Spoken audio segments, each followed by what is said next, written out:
Good morning all of you. स्वागत है आपका एक बार फिर हमारे यूट्यूब चैनल MPIC कैंपस पर। हम वर्ग 3 के लिए मैथ्स पढ़ रहे हैं और अब तक हमने 145 क्वेश्चन सॉल्व कर लिए हैं। आज 146 नंबर से शुरुआत कर रहे हैं, तो जल्दी से क्वेश्चनों पे आते हैं। 2 अंकों की एक संख्या के अंकों को परस्पर बदलने से प्राप्त संख्या मूल संख्या से 18 अधिक है।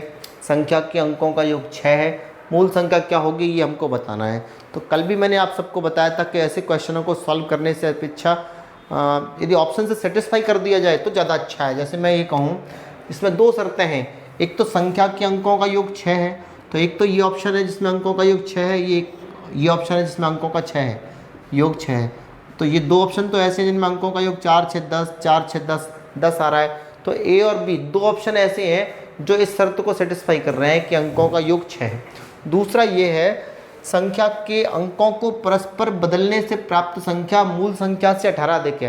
यानी संख्या के अंकों को बदल दें तो जो संख्या आ रही है वो 18 अधिक आ रही है।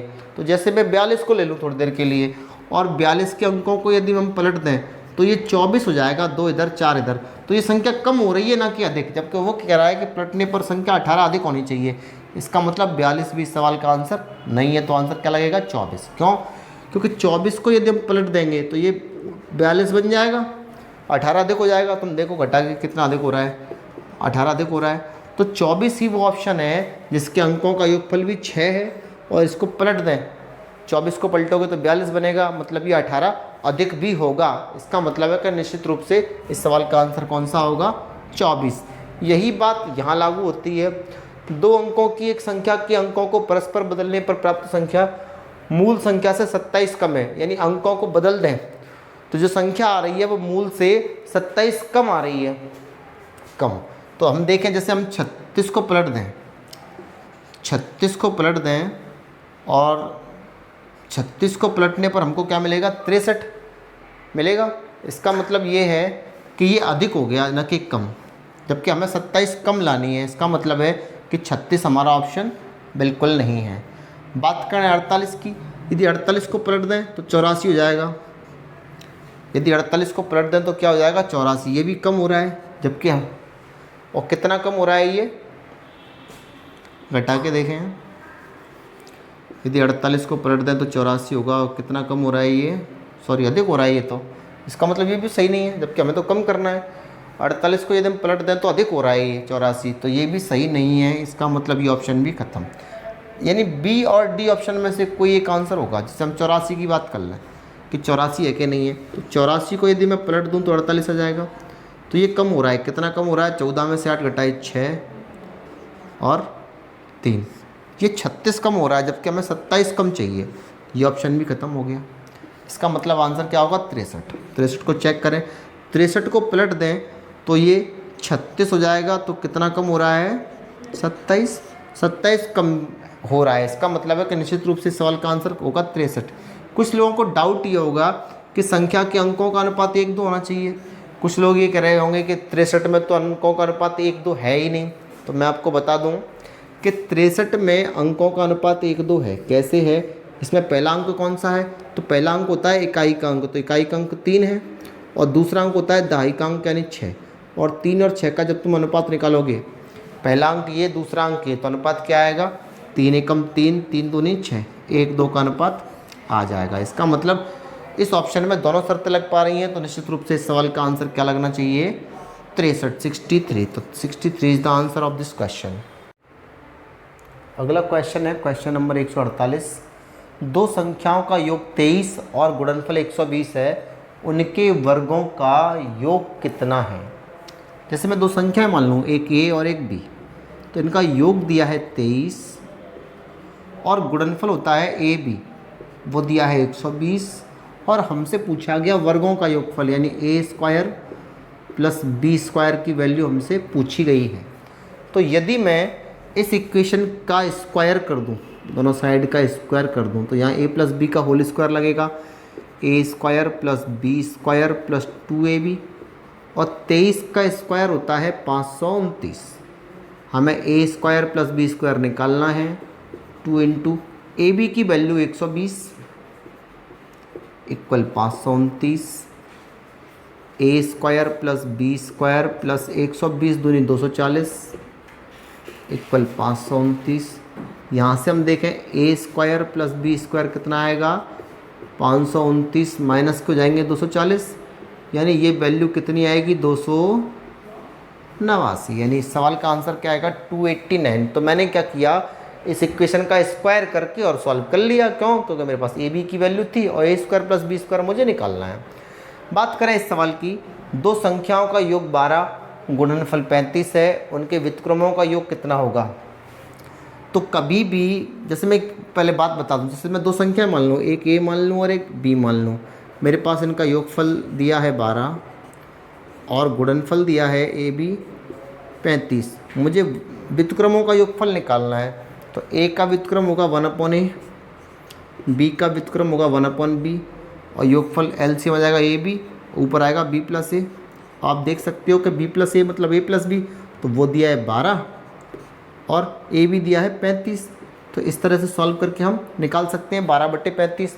लेकिन ज़रूरत नहीं है कि मैं इतना सॉल्व करूं। मैं क्या कर सकता था, यदि मुझे कभी भी व्युत्क्रमों का योग निकालना है, व्युत्क्रमों का योग, तो मैं डायरेक्ट याद रखूँगा व्युत्क्रमों का योग होता है जो संख्याएं दी गई हैं उनका योगफल और अपॉन में उनका गुणनफल।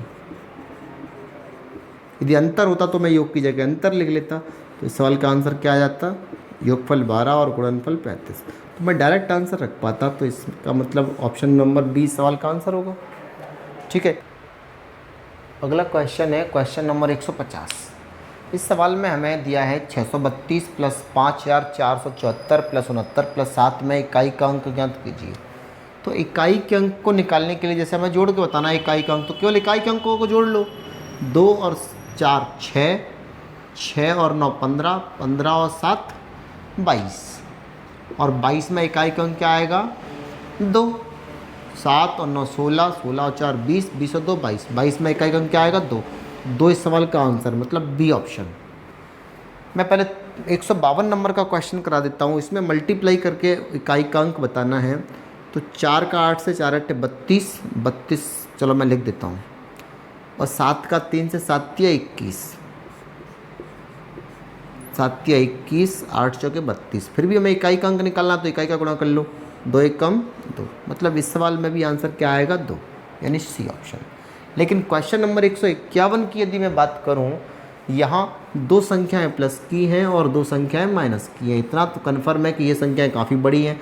तो यदि मैंने इन्हें जोड़ दूं, 2 को और 4 को इकाई के अंक को जोड़ दूं, तो निश्चित रूप से 6 आएगा। और यदि मैं इन माइनस माइनस वाली संख्याओं को जोड़ दूं, तो 7 और 5 12, 12 में इकाई का अंक क्या आएगा 2 आएगा। 7 और 5 12, 12 में इकाई का अंक 2 आएगा। इनको जोड़ लूँ, 2 और 4 6। अब मुझे घटाना है क्योंकि ये माइनस की है और ये प्लस की है, तो घटाऊंगा। जब मैं इधर भी बहुत सारे अंक लिखे हैं, इधर भी अंक लिखे हैं, जब मैं घटाऊंगा 6 में से 2, तो निश्चित रूप से आंसर क्या आएगा 4, यानी बी ऑप्शन इस सवाल का आंसर आ जाएगा। अगला है क्वेश्चन नंबर 153। दो संख्याओं का योग 15 है, वर्गों का योग 113 है, गुणनफल बताना है हमको। जैसे मैं दो संख्या मान लूँ, एक ए और एक बी, इनका योगफल है 15 और वर्गों का योगफल यानी ए स्क्वायर प्लस बी स्क्वायर दिया है 113, और हमसे पूछा गया है कि गुणनफल यानी ए बी की वैल्यू कितनी है, ये हमको बताना है। तो मैं क्या करूँगा, दोनों साइड का स्क्वायर कर देता हूँ, स्क्वायरिंग बोथ द साइड्स। तो a प्लस बी का होल स्क्वायर होता है A square plus B square plus 2ab। 15 का स्क्वायर होता है 15 इंटू 15 यानी 225। अब मुझे ए भी निकालना है और ए स्क्वायर प्लस बी स्क्वायर दिया है 113, तो मैं इसकी वैल्यू रख दूँ 113 प्लस 2ab इक्वल 225। तो यहाँ से 2ab की वैल्यू आ जाएगी 225 माइनस का 113, कुल मिला के 2ab कितना आएगा, यदि मैं घटा दूँ तो बचेगा 112। और ab की वैल्यू यदि मुझे निकालनी है तो 112 में 2 का डिवाइड देंगे, डिवाइड दें 2 पंजे 10, 2 छक्के 12, मतलब ए बी यानी ए और बी का मल्टीप्लाई आएगा 56, मतलब सी ऑप्शन। बात करें 154 नंबर के क्वेश्चन की, ऐसी दो संख्याएं ज्ञात कौन सी हैं जिनका अंतर 5 है, बड़ी संख्या को छोटी संख्या से भाग देने पर भागफल भी 5 है, मतलब डिफरेंस भी 5 का और बड़ी में छोटी का भाग दें तो भागफल भी 5 हो। तो वैसे तो हमें ऑप्शन से पता चल रहा है कई संख्या कौन सी होंगी, 25/4 और 5/4। 25/4 मतलब 6.25, 5/4 मतलब सवा। 6.25 और सवा का डिफरेंस 5 का है, और डिवाइड दोगे तो भागफल भी 5 आएगा। फिर भी मैं सॉल्व कर देता हूँ। जैसे मैं 2 नंबर मान लूँ, एक ए और एक बी। मान लो ए बड़ा है, बी छोटा है, और डिफरेंस 5 है। एक इक्वेशन तो ये है, और ए में बी का डिवाइड दे तो भागफल भी 5 आ रहा है।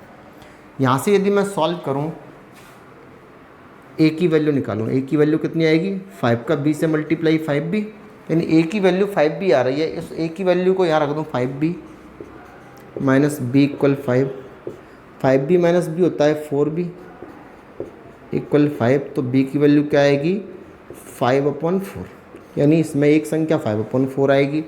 और b की वैल्यू को मैं फिर यहाँ रख दूँ तो a की वैल्यू क्या आ जाएगी, 5 इंटू बी की वैल्यू 5/4। तो a की वैल्यू क्या आएगी, 5 5 जार 25/4।